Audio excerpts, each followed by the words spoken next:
Makita MAC5200 5200.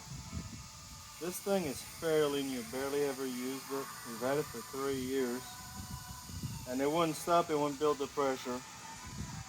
Finally found out what the issue was.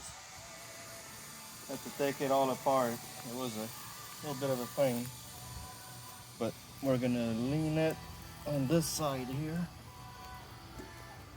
So the first thing that I would suggest y'all do, I put it all back together already. The job is done. But this hose is gonna have to be disconnected right here. So you take a wrench and take it out. And then there's 4 bolts or 4 little screws, Allen screws, that you're gonna have to take out, 2 on each side. Oh man, see, I didn't even put these back on here. You don't need to take this off, don't do it. It's a pain.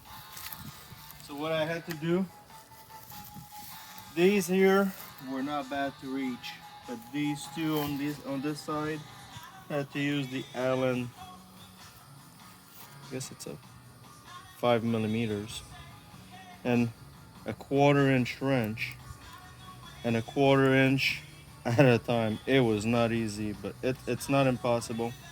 There may be a way with a socket, a wrench, and some type of adapter or knuckle, I don't know what they're called, universal.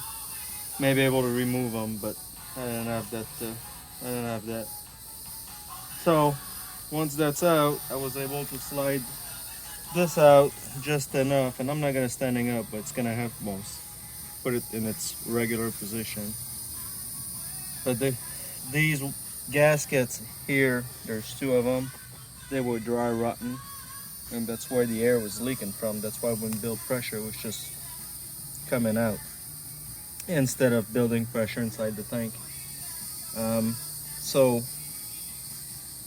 once you get these 4 screws, bolt, Allen, whatever you want to call them, out, this will slide out just enough out of the plastic cover and out of the metal slide here to remove these 4. There's 4 of these little Allen screws on top, and you're gonna have to remove that. When you do so, take pictures, take notes, or get a schematic of how this is set up.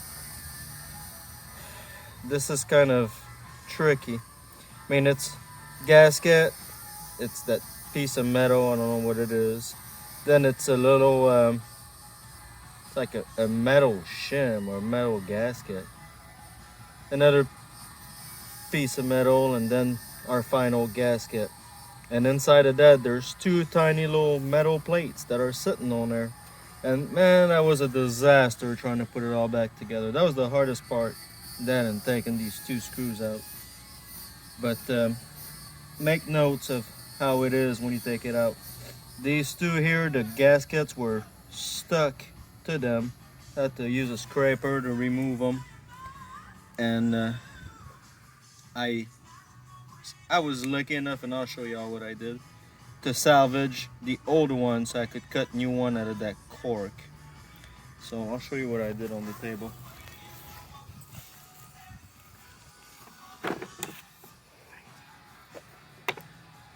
So this is the old one of them. Actually, here's both.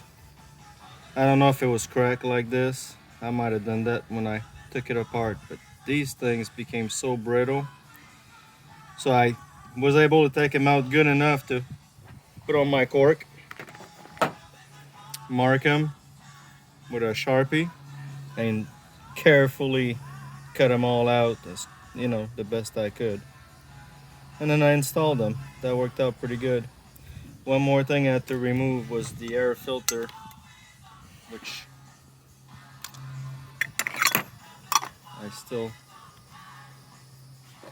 I'm missing a part here.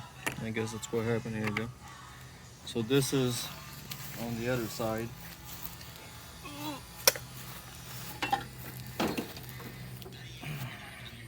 Or maybe not. Oh.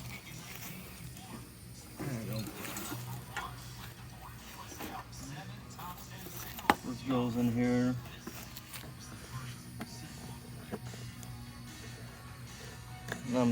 You need a wrench to do that, but then you got your air assembly like this. And that's it. But yeah, if your Makita 520 Mac 5200 doesn't stop running and doesn't build the pressure, I would look at that. I put my hand on there when it was wrong and I could feel air coming out. And that's how I figured the gaskets were bad. I couldn't find any other information on YouTube or Google or anything. And these gaskets, you can buy them on e-replacement instead of making them like I did. They're $15 a piece plus shipping, I'm assuming. But yeah, if you have any questions, reach out. I'll be glad to walk you through this because that's too bad. This is I really like this compressor. When it runs good. It's got good pressure. But man, I was disappointed to find these gaskets rotting so quick. So that's it.